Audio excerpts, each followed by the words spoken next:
শহরের কোনো এক এলাকা যেখানে ন্যূনতম নাগরিক সুবিধা নেই। বড় রাস্তা ঠিক করার আশ্বাস দিয়েও কাউন্সিলর হতাশ করে জনগণকে।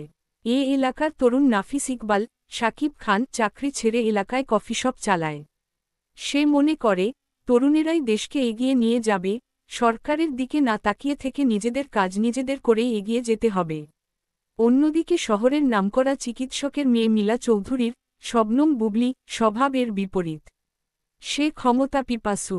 2 অভিনয় সম্পাদনা শাকিব খান নাফিস ইকবাল 2 শবনম বুবলি মিলা চৌধুরী 2 মিশা সৌদাগর আজম মিল্লাত শহীদুজ্জামান সেলিম স্বরাষ্ট্রমন্ত্রী ফখরুল বাশার মাসুম নাফিসের বাবা মিলি বাশার নাফিসের মা সমু চৌধুরী সাগর হুদা মারুফ খান কামরুল হাসান প্রীতি রিমি নাফিসের বোন রিমু রেজা খন্দকার নাফিসের প্রতিবেশী লুৎফুর রহমান খান সীমান্ত টনি মিল্লাত প্রযোজনা সম্পাদনা 2021 সালের 18 ফেব্রুয়ারি ঢাকার তেজগাঁওয়ে বেঙ্গল মাল্টিমিডিয়া স্টুডিওতে একটি সংবাদ সম্মেলনে চলচ্চিত্রটির নির্মাণের ঘোষণা দেওয়া হয়।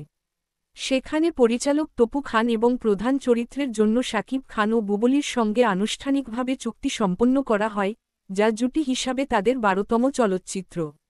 5-6-2021 সালের 25শে মে ঢাকার উত্তরায় চলচ্চিত্রটির চিত্রগ্রহণ শুরু হয়।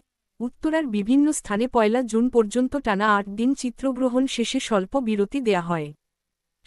এরপর 17 জুন থেকে বিএফডিসিতে সেট ফেলে পুনরায় চিত্রগ্রহণ শুরু হয়। পরে সেট পরিবর্তনের জন্য 2 দিনের বিরতি দিয়ে 24শে জুন পুনরায় চিত্রগ্রহণ শুরু হয়। 2021 সালের 23শে জুন সমকাল প্রকাশ করে যে, এক মেইল বার্তায় চলচ্চিত্রটির প্রযোজনা প্রতিষ্ঠান জানায় এটির 60 চিত্রগ্রহণ সম্পন্ন হয়।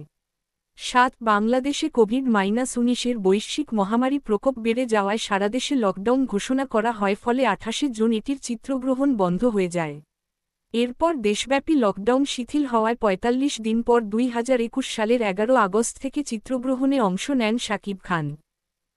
এটির মারপিট দৃশ্যের অ্যাকশন সিকোয়েন্স চিত্রগ্রহণের কথা ছিল সেপ্টেম্বরের প্রথম সপ্তাহে, কিন্তু কোভিড-19 এর ভ্যাকসিনের জন্য এটির খল অভিনেতা মিশা সৌদাগর মার্কিন যুক্তরাষ্ট্রে চলে যান। ফলে সে সময় আটকে যায় এর দৃশ্যধারণের কাজ। পরে তিনি ভ্যাকসিন নিয়ে দেশে ফিরে 21শে সেপ্টেম্বর চলচ্চিত্রটির সঙ্গে চুক্তিবদ্ধ হন। 10-11-12 পরের দিন 22শে সেপ্টেম্বর শেষ লটের কাজ শুরু হয়। এই লটে 25শে সেপ্টেম্বর পর্যন্ত টানা 5 দিন নির্মাণ কাজ করা হয়, যেখানে শাকিব খান ও মিশা সৌদাগরের মধ্যকার মারপিট দৃশ্যের চিত্রগ্রহণ সহ চলচ্চিত্রটির অন্যান্য কাজ সম্পন্ন হয়। চলচ্চিত্রটির একই বছরের 25শে সেপ্টেম্বর ধামরাইয়ের ফিল্ম সিটিতে এটির দৃশ্যধারণের কাজ সম্পন্ন হয়।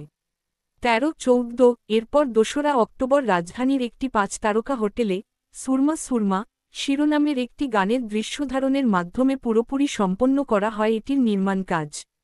15-16 সঙ্গীত সম্পাদনা লিডার আমি বাংলাদেশ বাপ্পা মজুমদার শুভ্র রাহা নাভেদ পারভেজ কর্তৃক সাউন্ডট্র্যাক অ্যালবাম মুক্তির তারিখ 2023 শব্দধারণের সময় 2022 স্টুডিও বেঙ্গল মাল্টিমিডিয়া ঘরানা চলচ্চিত্র সঙ্গীত দৈর্ঘ্য ভোর 5টা বেজে 40 মিনিট ভাষা বাংলা সঙ্গীত প্রকাশনী আর টিভি মিউজিক প্লাস প্রযোজক বাপ্পা মজুমদার শুভ্র রাহা।